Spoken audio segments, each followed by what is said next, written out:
히브리서 2장 보겠습니다.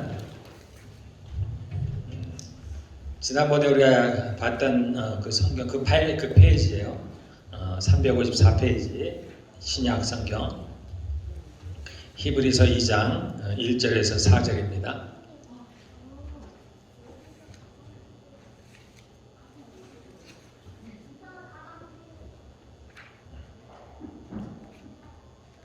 자, 우리 다시 하셨으면 짧으니까 함께 읽도록 하겠습니다. 그러므로 우리는 들은 것에 더욱 유념함으로 우리가 흘러 떠내려가지 않도록 함이 마땅하니라. 천사들을 통하여 하신 말씀이 견고하게 되어 모든 범죄함과 순종하지 아니함이 공정한 보응을 받았거든 우리가 이같이 큰 구원을 등한히 여기면 어찌 그 보응을 피하리요. 이 구원은 처음에 주로 말씀하신 바요 들은 자들이 우리에게 확증한 바니 하나님도 표적들과 기사들과 여러 가지 능력과 및 자기의 뜻을 따라 성령이 나누어 주신 것으로서 그들과 함께 증언하셨느니라. 아멘.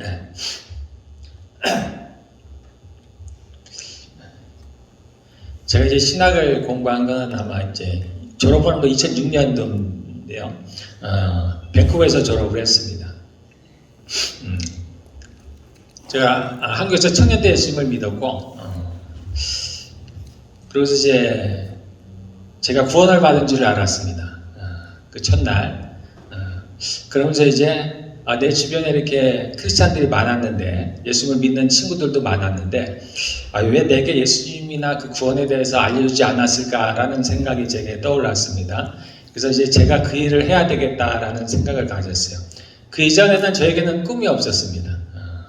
이 땅을 어떻게 살아가야 될지, 또는 왜 살아가야 될지, 무엇을 위해서 살아가야 될지 아무런 생각이 없었어요. 그러다가 이제 그날 저에게 꿈이 생겼습니다. 제가 이 일을 해야 되겠구나. 사람들에게 복음을 전해서 사람들이 구원을 받도록 해야 되겠구나 라는 생각을 했습니다.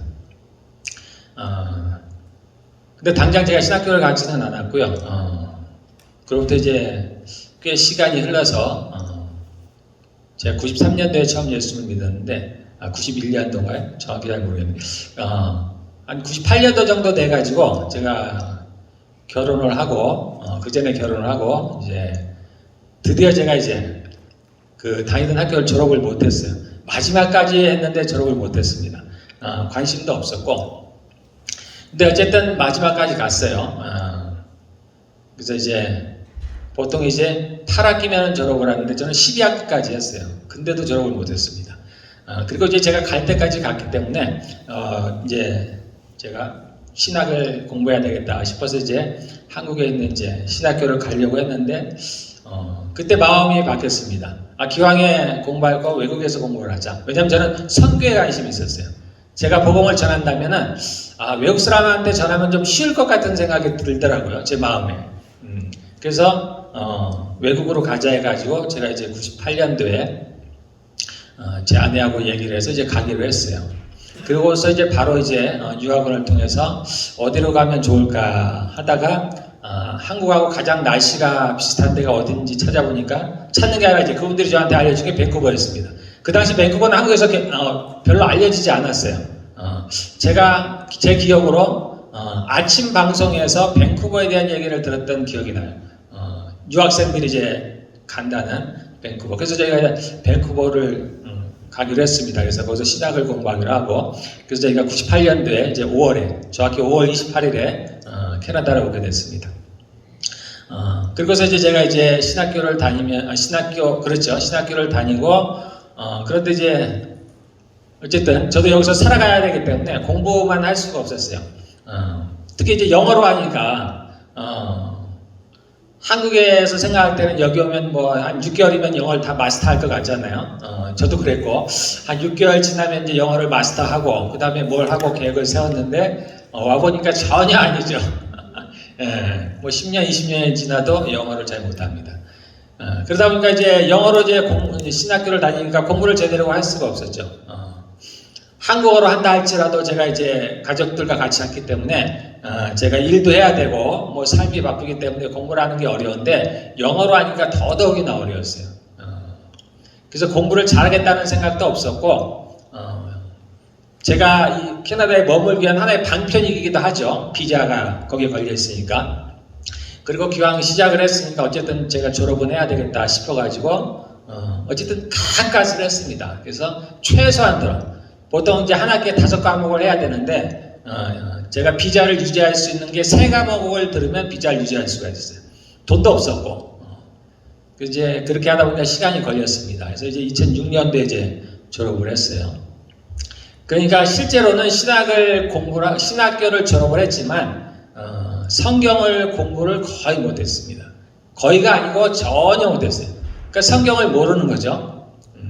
기껏해야 이제 교회에서 듣는 이제 설교 말씀이나 또 가끔 있는 성경, 제가 스스로 성경 읽는다든가 하는 그 정도였어요. 성경의 지식이 뭐 거의 없었습니다.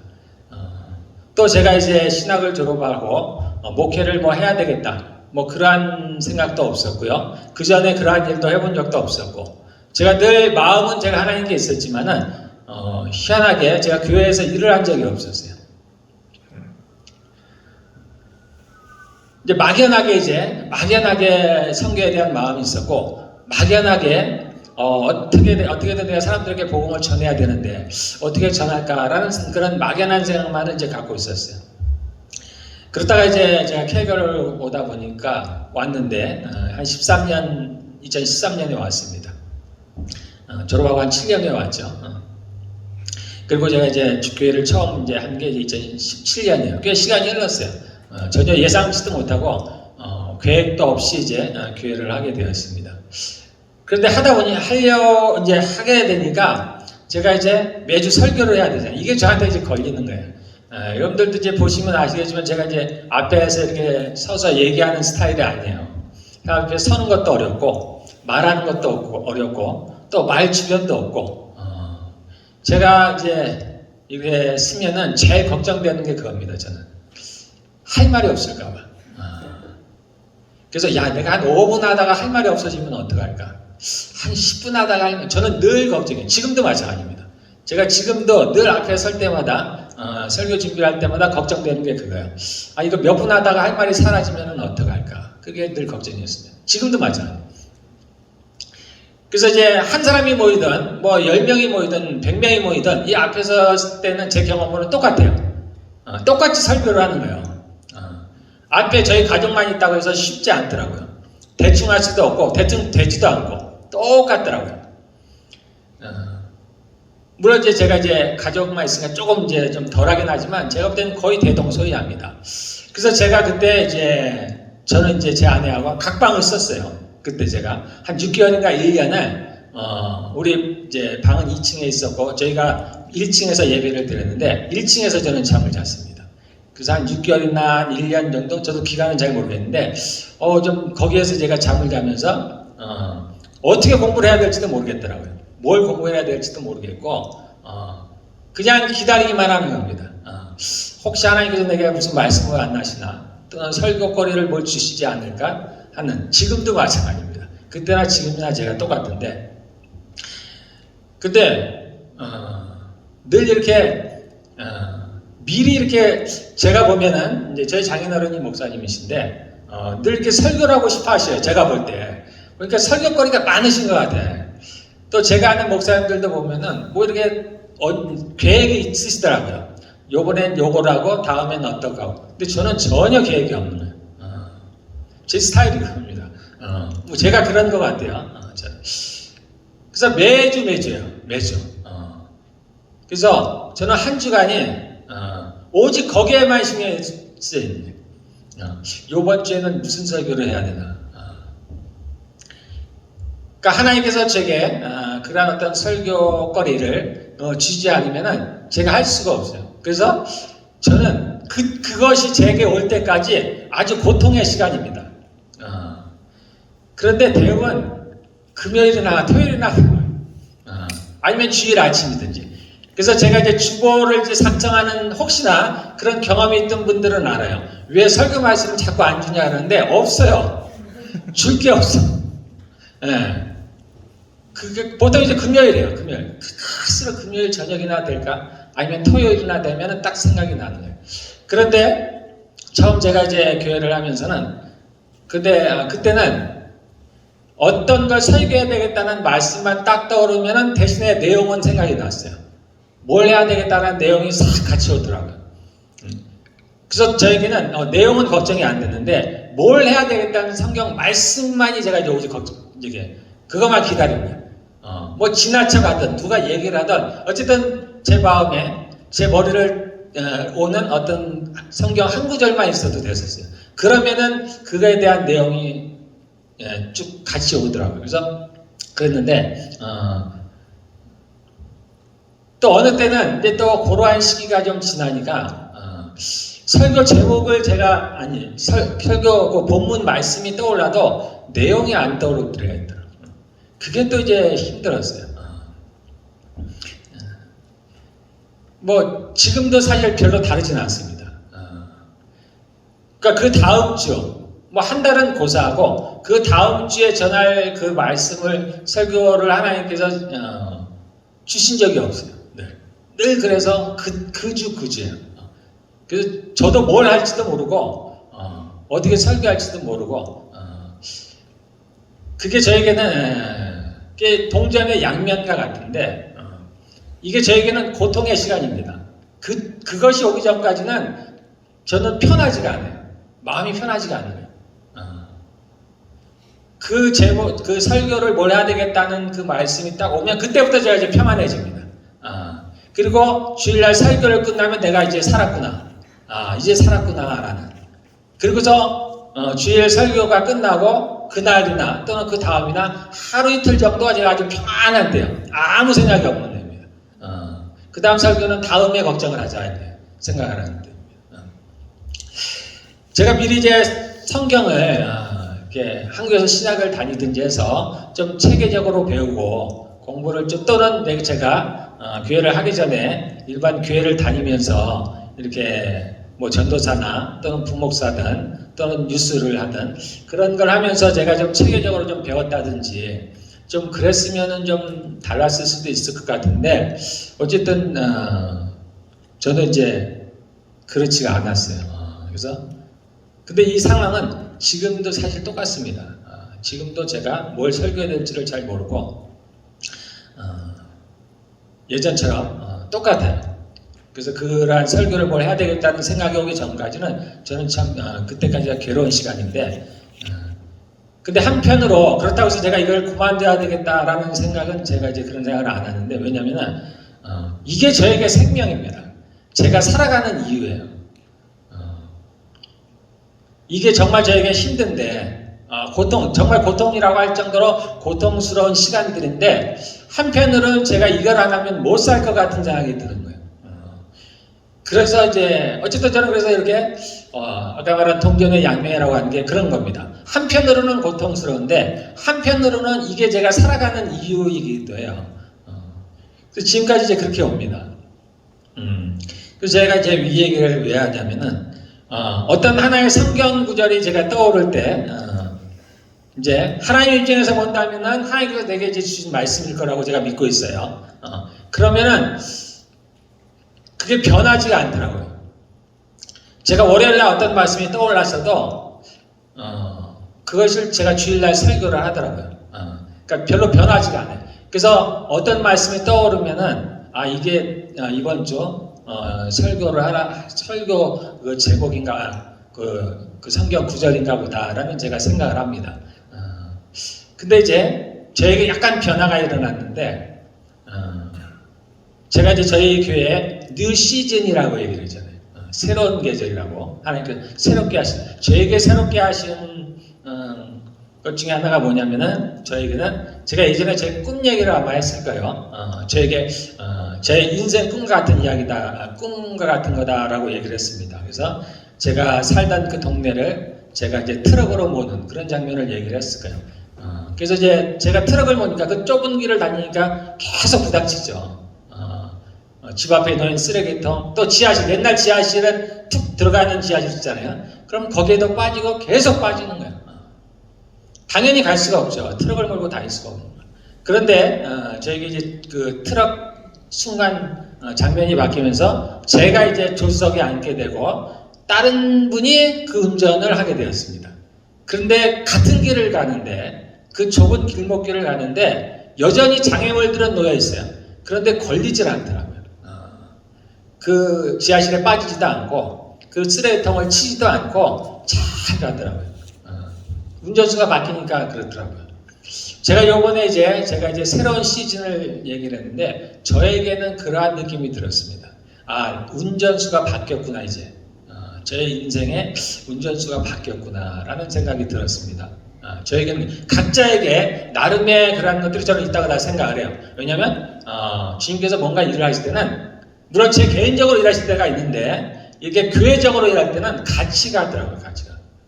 저에게는 그렇게 크게 바뀌었습니다. 그리고 실질적으로 현실적으로 바뀐 것 중에 하나가 뭐냐면 이 설교에 대한 본문이 빨리 오더라고요. 빨리. 저도 이제 제가 2, 3주 지금 경험하고 있는 겁니다. 2, 3주 경험을 하고 있는데 의외란 제가 생각해요. 제가 이제 그동안 몇 년간 해온 경험이 있잖아요. 이렇게 빨리 내가 생각이 날 리가 없는데 근데 최근 한 2, 3주에 빨리 생각이 나더라고요. 지난주는 제가 예배를 끝나고서 생각이 난 게 이 구절입니다. 근데 제가 자신이 없었어요, 사실은. 아까도 제가 처음에 얘기했지만 저는 설교를 빨리 끝날까봐 걱정해요. 그게 좀 두려워. 걱정 정도가 아니라 두려운 사람이에요. 그래서 제가 보통 설교 제목을 뽑을 때는 길게 뽑아요. 길게. 물론 성경을 읽는 것 자체가 좋다라는 게 큰 이유이기도 합니다. 저도 뭐 성도로 생활했던 경험이 많기 때문에 성경을 잘 안 읽어요.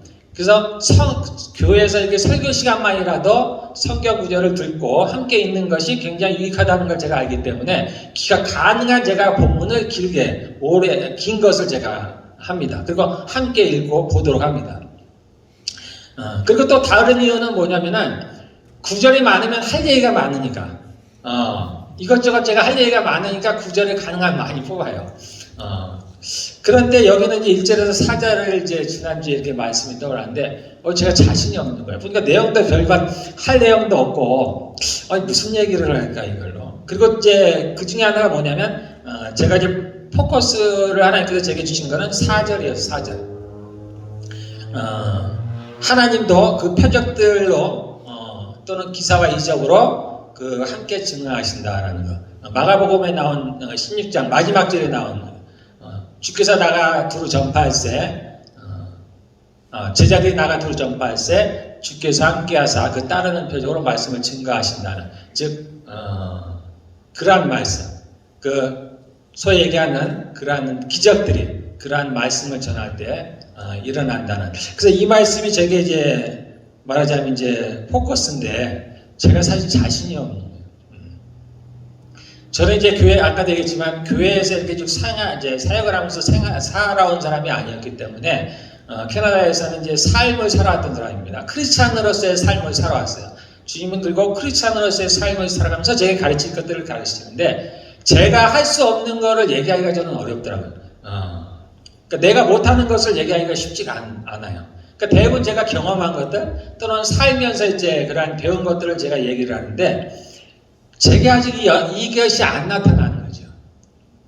저희가 지금 매일 오늘 제가 까먹었구나. 저희가 이제 아픈 분들을 위해서 기도하지만은 모르겠어요 개인적으로. 근데 제 눈에는 안 보이는 겁니다. 실제 기적이 안 나타나는 거예요. 저는 처음에 예수님을 믿고 그러한 기적들을 많이 봤습니다. 교회 안에서 우리 청년들이 그때 막 뜨거웠을 때, 그러니까 교회 안에서 청년들끼리 늘 방언으로 기도를 했어요. 저는 당연히 못하죠. 처음 와서 보는 거예요.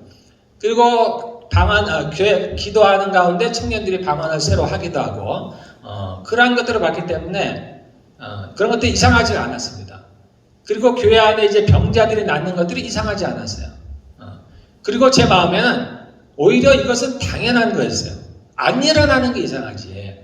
하나님이 함께 하시는데 진짜 하나님께서 멀리서 바라보는 게 아니고 우리와 함께 하시는데 그분이 행하시는 일들이 다 기적이지. 그러니까 오히려 안 일어나는 게 이상했어요. 그래서 저의 꿈은 늘 그거였습니다. 기적이 일상이 되는 게 저의 꿈이었어요. 하나님 이게 너무 당연하지 않나요? 하나님이 함께 하시는데 병든 사람들이 병이 낫고 이러한 삶 가운데 기적들이 일어나는 것이 당연하지 않나요? 저는 늘 그걸 당연하다고 생각해 왔어요. 지금도 마찬가지입니다. 그럼에도 불구하고 제 현실 속에서는 이러한 것들이 잘 안 일어났어요. 물론 다른 많은 기적들이 일어났겠죠.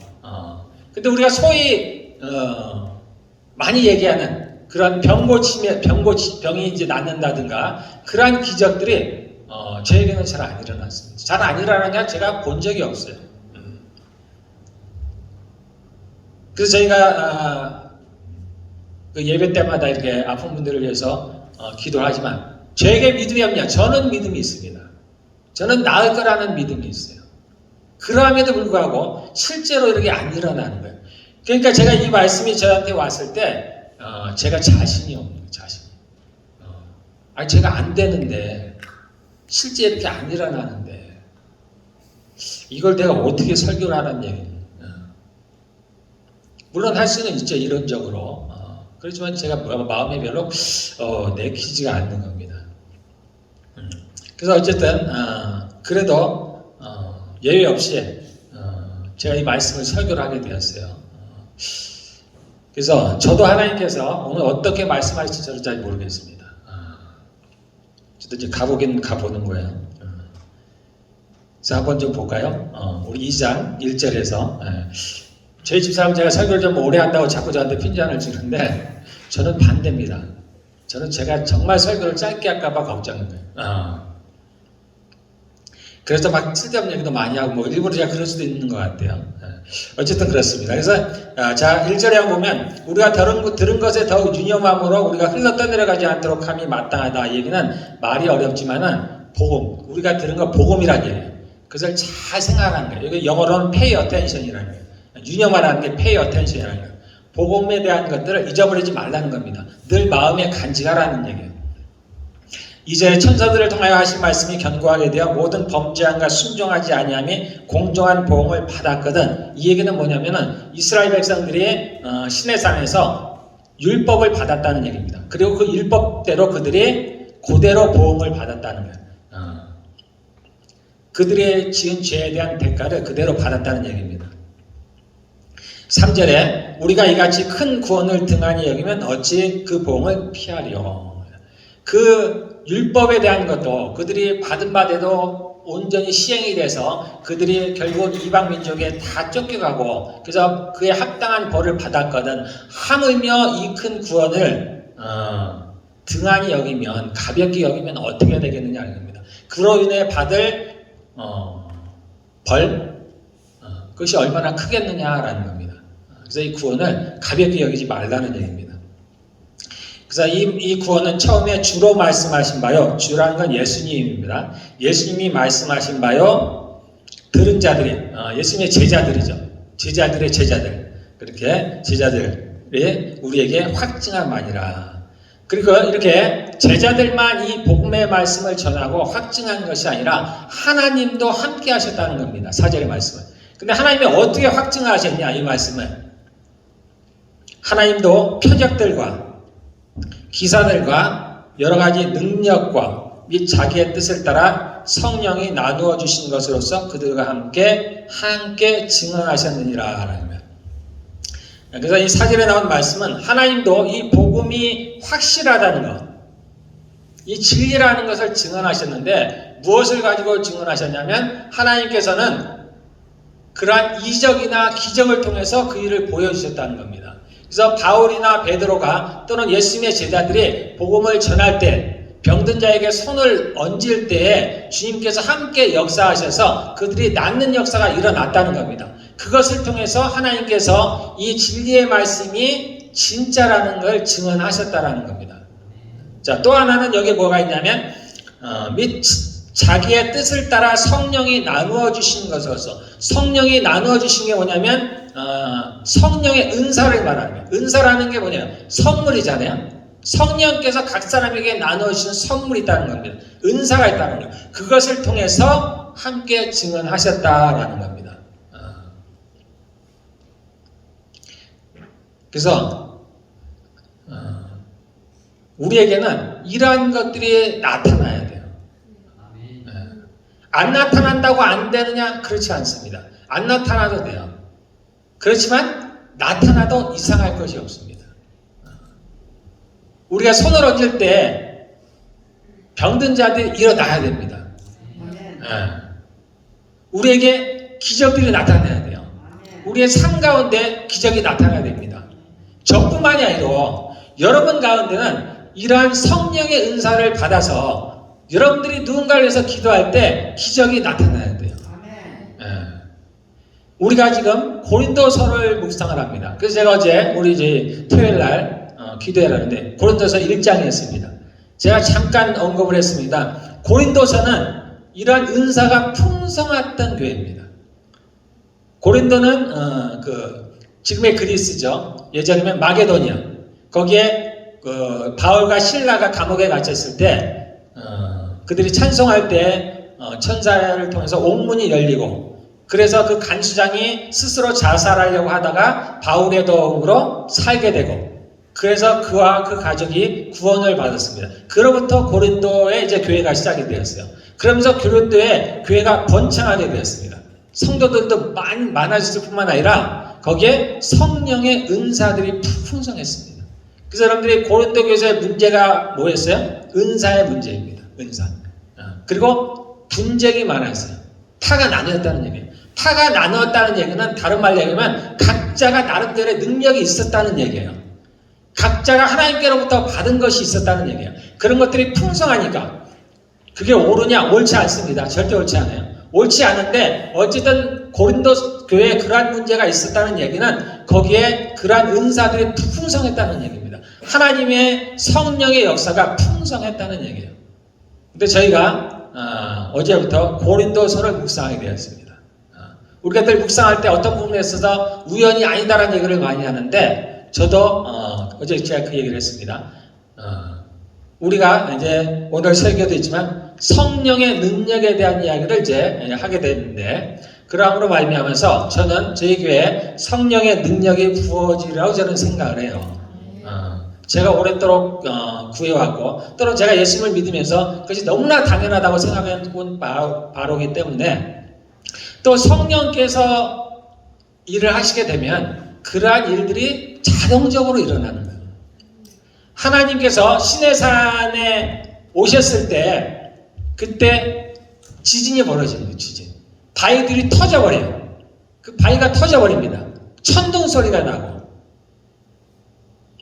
하나님이 오시면 그러한 일들이 벌어지는 거예요. 성령께서 오시면 성령께서 오심으로 말미암아 역사들이 나타나요. 그래서 사람들이 기도할 때 넘어지기도 하는 거 이상한 것이 아닙니다. 성령의 능력이 있기 때문에 그러한 일들이 벌어지는 거예요. 병자가 일어나기도 하는 겁니다. 휠체어를 타고 온 사람이 그냥 휠체어를 벗어던지고 일어나는 거예요. 그건 성령께서 계시기 때문이에요. 우리가 생명을 말할 때 하나님 안에 생명이 있다고 그랬습니다. 요한복음에 보면은 그 안에 생명이 있었으니, 생명이 누구 안에 있냐면 예수님 안에 있습니다. 그 생명은 우리가 반드시 호흡을 한다든가 가슴이 뛴다든가 그런 것만을 말하는 게 아니라고 했습니다. 하나님께 속한 모든 것이 생명이에요. 그래서 질병이 죽음이라면 생명은 건강한 걸 말하는 거예요. 그래서 생명 대신, 생명의 근원이 되신 예수님이 오시면 그 죽음이 떠나가 버리는 겁니다. 그래서 생명이 살아나는 거예요. 그래서 병자들이 일어날 수밖에 없는 겁니다.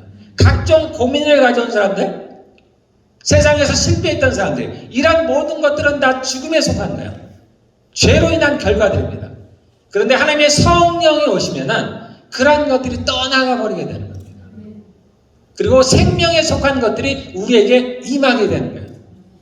그래서 내가 건강하게 되는 겁니다. 없었던 소망이 생겨나게 되는 거예요. 내게 꿈이 생기는 겁니다.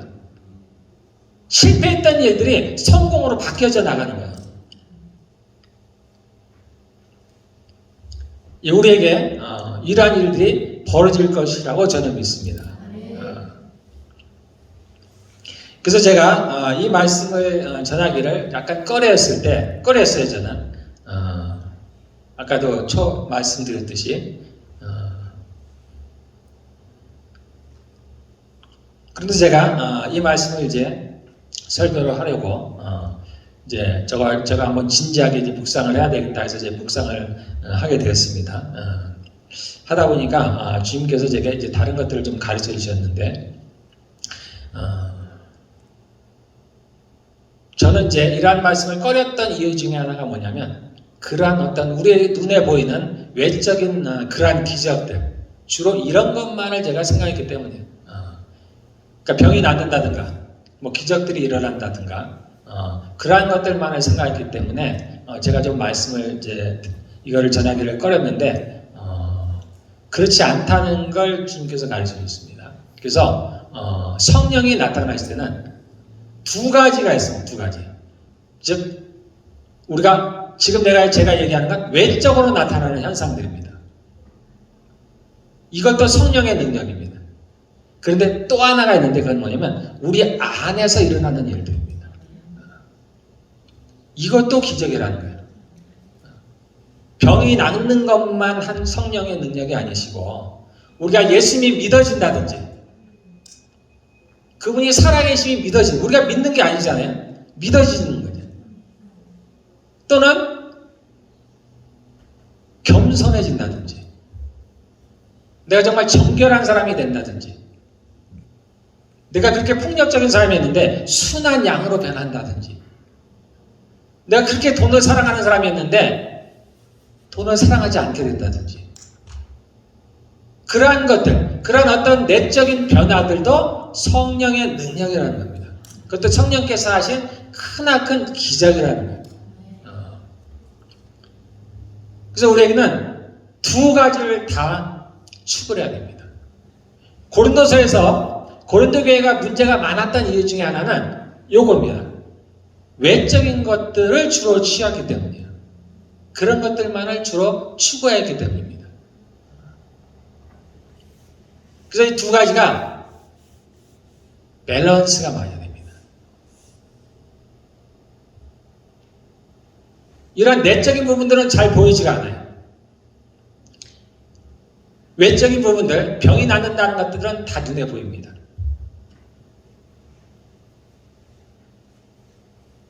그래서 많은 분들은 이 내적인 것들만을 많이 얘기를 해요. 왜냐하면 눈에 보이지 않아요. 그러니까 내게 선한 것이, 즉 성령의 열매들이 있는지 없는지 보이질 않아요. 병든 자를 일으키는 건 바로 눈에 보이는 겁니다. 내가 기도를 했는데 그 사람이 일어나든지 안 일어나든지 병이 낫는지 안 낫는지 그러니까 못해요. 두려워서 못하는 겁니다. 내가 기도를 하면은 일어날 것 같지가 않으니까 못하는 거예요. 그런데 실제로는 우리 안에도 그러한 성령의 열매들이 많지가 않은 거예요. 근데 이거는 감출 수가 있습니다. 남이 몰라요. 내가 겉으로 가장을 할 수가 있습니다. 성경에 얘기하던 꾸며진 겸손을 할 수가 있어요. 그래서 실제로는 우리에게는 양쪽이 다 없는 거예요. 양쪽에 대한 성령의 능력이 없는 겁니다. 병자만 못 일으키는 게 아니고 우리가 겸손치도 못하는 거예요.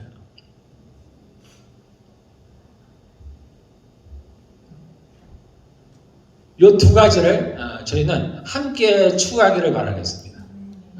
그래서 우리 안에 성령의 열매들이 있어야 돼요. 무엇이 먼저냐 아니냐 얘기할 것이 없습니다. 같이 있어야 돼요. 우리가 고린도에서 문제가 됐던 게 그러한 외적인 것들만 추구했다고 그랬습니다. 성령의 은사라든지 또는 이러한 기적을 일으키는 것들, 특히 이제 방언에 대한 얘기가 많죠. 예언이라든가 그런 것들만 추구하다 보니까 문제가 생겼습니다. 반대로 우리가 내적인 것들만 추구하다 보면 똑같이 문제가 생겨나는 겁니다. 그것도 온전하지가 않은 겁니다. 이 두 가지를 같이 가야 돼요. 같이. 그래서 우리 안에 이러한 겸손이라든가 이런 것들도 그야말로 성령의 열매입니다. 나의 열매가 아니에요. 내게 없다고 해서 이상할 것이 없습니다. 그건 내 것이 아니에요. 우리에게는 선한 것이 없어요. 이거는 여러분들이 정말 인정을 하셔야 돼요. 내게 선한 것이 없습니다.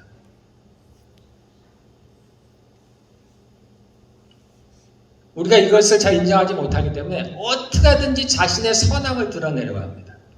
그것을 자랑하는 거예요. 근데 우리에게 선한 것이 없습니다.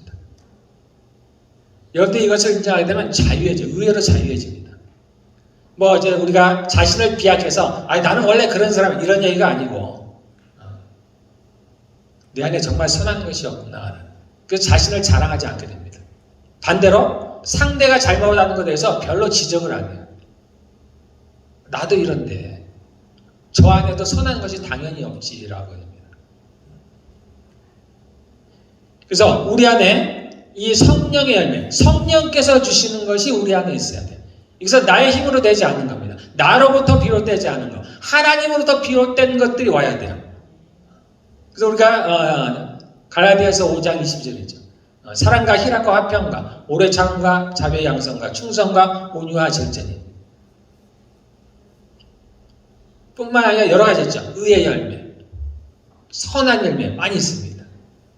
그런 것들이 우리에게 있어야 돼요. 즉 하나님의 성품이 우리 안에 와야 됩니다.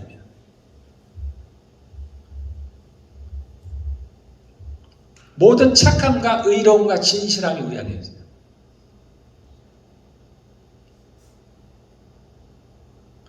그래서 우리는 이렇게 하나님의 성품을 닮아가기를 추구를 해야 됩니다. 우리가 하나님의 어떤 성품을 닮아갈까요? 사랑을 닮아요. 하나님은 사랑이죠. 이러한 것들은 성령께서 하시는 능력입니다. 성령께서 하시는 일들이에요. 우리가 성령님과 동행함으로 말미암아서 성령님과 의지함으로 말미암아서 그분에게 순종함으로 말미암아서 우리 안에 생성되는 거예요. 그 사랑과 자비와 주님이 인자하시잖아요. 선하시고 주님은 또 말씀하시죠. 나는 온유하고 겸손하다고 하잖아요. 그러니까 온유하고 겸손한 이러한 것들이 우리 안에 나타나야 됩니다. 병을 고치는 것만이 성령의 큰 능력은 아니에요. 이러한 것도 성령의 큰 능력입니다. 이러한 일들을 성령께서는 우리 안에 행하고 계십니다. 그래서 이러한 두 가지, 그러니까 우리 내면에서 일어나는 그러한 성령의 능력들과 우리 외면에서 일어나는 성령의 능력들을 같이 추구하게 되면은 우리가 잘 넘어지지가 않아요. 그리고 온전한 사역을 할 수가 있습니다. 우리가 이제 새로운 계절에 됐다고 했잖아. 이제 성령께서 이제 일을 하시게 되는데 그러면 우리에게 눈에 보이는 그러한 일들이 이제 나타나게 됩니다. 이적과 기적들이 나타나고 또 각 사람들마다 성령의 은사들이 나타납니다. 성령의 은사가 여러 가지가 있어요. 그 중에 우리가 아까 얘기한 병 고치는 은사도 있습니다. 방언도 있고 통역도 있고 예언을 하기도 하고 또 지식의 은사도 있습니다. 다른 사람들에 대한 얘기 가르쳐주지 않아도 알아지는 거예요. 엊그제 저희 교회에서 그런 사역이 있었다고 제가 들었는데 그분은 그러한 은사를 갖고 계신 분이에요. 말하자면 얘기하지 않아도 그 기도하는 상대방의 상황을 저절로 알게 되는 겁니다. 이게 소위 얘기하는 지식의 은사입니다. 우리가 성경에서 예언의 은사라고 얘기할 때는 미래를 보는 게 아니에요. 그런 건 아닙니다. 그건 세상에 점쟁이들이 나는 거고 그런 게 아니에요. 예언의 은사라고 할 때는 그는 우리에게 위로하고 격려하는 그런 은사들이 저희가 있는 겁니다. 그래서 그러한 은사를 가진 사람이 상대방과 이야기라든가 상담을 할 때 상대방이 위로를 받고 살아나는 일들이에요. 그래서 성령님께서는 이러한 은사들을 괜히 그냥 주시는 게 아니고 우리 교회의 유익을 위해서 이러한 은사들을 주시는 겁니다. 그래서 우리가 교회에 하나님의 일들, 교회뿐만 아니라 하나님의 일을 하기 위해서는 반드시 성령의 은사가 있어야 됩니다. 삼위일체 하나님이신데 그 하나님도 각자의 역할이 있습니다. 일을 하실 때. 고린도전서 12장은 은사에 대한 이야기입니다. 은사장이라고 하는데요. 그 은사에 대한 얘기를 하기 전에 그분 하나님들의 역할이 있어요. 하나님들 이상한데 하나님의 역할이 있습니다. 그래서 하나님께서 하세요. 보통 우리가 예수님도 하나님이시고 성령님도 하나님이시지만 보통 일반적으로 하나님을 얘기할 때는 성부 하나님을 가리키는 겁니다. 그 하나님은 무엇을 하냐면 사역을 하시는 거예요. 전체적인 계획을 세우시는 겁니다.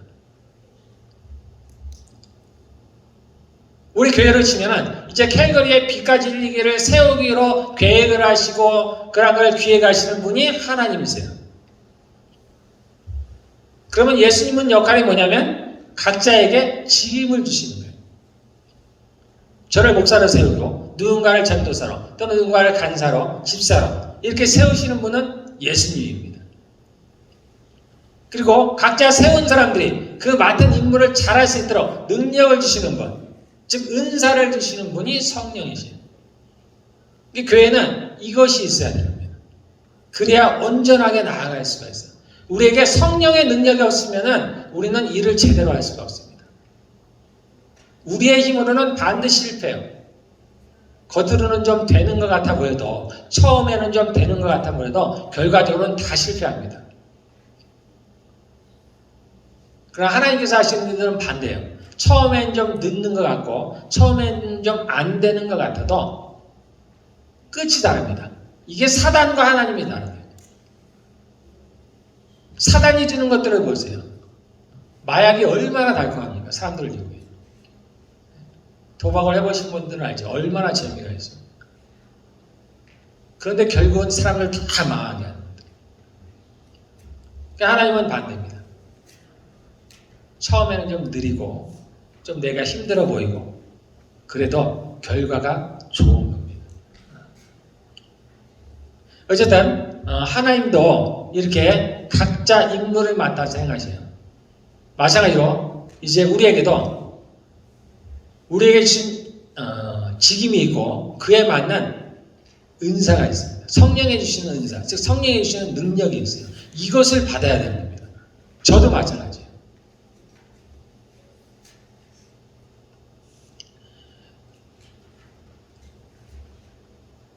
이러한 일들이 벌어지기 전에 먼저 주님께서 이 말씀을 하기를 원하시는 건 뭐냐면은 그것만이 성령의 능력이 아니라 하는 겁니다.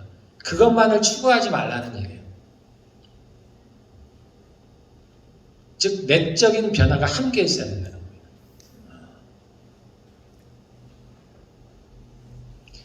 저희 어제 하나님께서 한 가지 가르치셨는데 그 중에 하나가 뭐냐면 분별력이라는 거예요. 저는 그동안 분별력이라고 생각할 때는 우리가 영을 분별한다고 하잖아요. 다른 사람에 대한 이야기인 줄 알았습니다. 그러니까 누군가가 어떨 때 저 사람의 성령을 통해서 말씀하시나 또는 악령을 통해서 말씀하시나 저 사람이 지금 성령의 음성을 듣고 하나 그렇지 않나 즉 상대에 대한 이야기인 줄 알았습니다.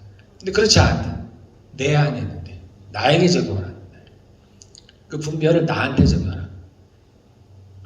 내 안에서 말씀하시나 누군가가 나에게 말씀하신 그것이 하나님께로부터 왔는지 또는 사단으로부터 왔는지 분별하라. 그게 분별력이라는 거예요. 그것이 하나님께로부터 왔으면은 제게서 나간 말씀은 다 이루어집니다. 반대로 사단으로부터 온 거는 전혀 일어나지 않아요. 나의 마음이 어떻든지 간에 나의 마음의 상태가 어떻든지 거기에 너무 의지하지 말라는 거예요. 그게 분별력이 그러한 거예요. 제가 하나님의 성품을 닮아간다고 했을 때 하나님께서 여러 가지를 말씀하시는데 저는 처음에 내가 하나님의 사랑을 닮아야지. 그 다음에 하나님 그러면 대표적인 속성이 두 가지입니다. 사랑의 하나님과 공의의 하나님이세요. 그래서 다음에 당연히 공의를 말씀하시겠구나. 근데 아니었습니다. 자비하라는 거예요. 그 다음인가? 인자하라는 거예요. 공의가 들어가 있지 않아요.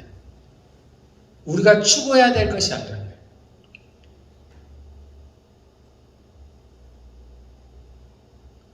이 얘기는 뭐냐면 다른 사람을 판단하지 말라는 얘기예요. 자기가 공의롭다고 해서 자신은 정의로운 척 다른 사람을 판단하지 말라는 얘기입니다. 그거는 하나님의 성품을 담는 게 아니라는 거예요. 너는 그거 하지 말고 그냥 나의 사랑만 닮으라 라고 하죠.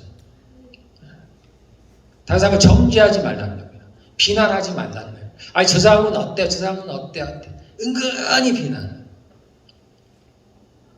나는 정의로운 척. 나는 의로운 척. 이게 속지 말라는 거야, 한마디로. 우리는 그것을 판단할 만한 능력이 없어요, 우리는. 그걸 못합니다, 우리는. 그래서 우리는 하나님의 그 사랑만 닮아가면 돼요. 하나님의 사랑이 큰 능력입니다. 근데 그건 눈에 보이지 않고 때로는 나의 희생을 원하기 때문에 우리는 다른 것을 원해요. 손을 얹으면 병자가 일어나는 것만 원합니다. 그래서 이것만이 하나님의 능력인 채인데 그렇지 않다는 거예요. 하나님의 사랑이 큰 능력이라는 겁니다. 순종이 큰 능력이라는 겁니다. 그리고 당연히 우리가 병든 자를 위해서 기도해야 됩니다. 그리고 낫는 것이 당연한 이상한 것이 아닙니다. 그래서 저희 교회가 이제 성령의 능력이 저희 가운데 부어지고 성령의 은사들이 저희 가운데 나타날 때 스스로가 잘 분별하시기를 바라겠습니다. 그래서 내 안에 그러한 능력뿐만 아니라 이러한 성령의 열매들이 있는가라는 것. 또는 내가 이것을 내게 주셨음으로 말미암아서 혹시 내가 다른 사람을 나보다 낮게 여긴다든가 또는 내가 다른 사람보다 조금 믿음이 좋다고 느껴지는가 그런 의도를 범하지 말라는 그러한 얘기입니다. 예, 우리 기도하겠습니다.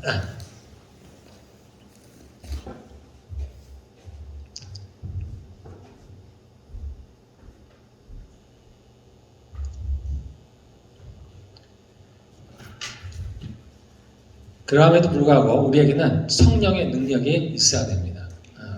여러분들 두려워하지 마시고 성령을 구하시기를 바라겠습니다. 제가 성령의 능력을 구할 때 하나님께서 성령을 능력이 아니라 성령을 구하라고 하시더라고요. 그분 안에 모든 것이 있습니다. 성령님은 하나님이세요. 이 땅에 우리가 함께 하시는 분은 성령님이십니다. 그분을 구하시기를 바라겠습니다. 그분이 우리를 사용하실 때 그러한 기적들이 나타날 줄로 믿습니다. 자, 우리 조용하지만 진지하게 우리 하나님께 한번 구해보기 바라겠습니다.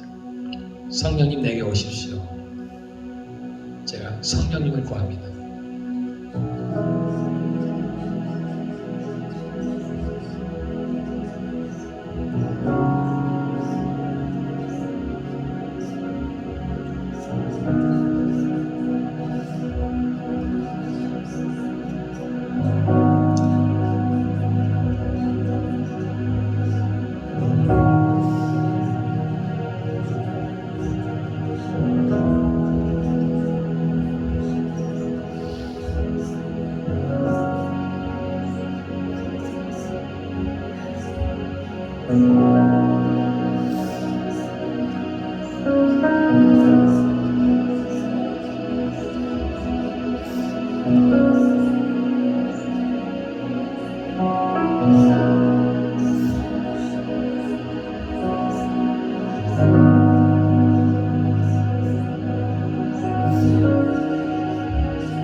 다 같이 우리 손을 들어봅시다. 두 손을 들어봅시다. 하나님, 이 시간 저희 가운데 주의 성령을 부어주십시오. 하나님의 보내신 이가 하나님의 말씀을 나누면서 하나님께서 저에게 성령을 한량없이 부어주신 것 같습니다. 예수님께서 병자를 고치실 때 병 고치는 능력이 그와 함께 있다 했습니다. 예수님이 있더라도 성령께서 함께 하셨습니다. 그랬을 때 그러한 기적과 이적들이 나타났습니다. 주님, 이 시간 저희가 주의 성령을 구합니다. 성령님, 저희 가운데 오시옵소서. 각 사람의 성령의 기름을 부어 주시옵소서.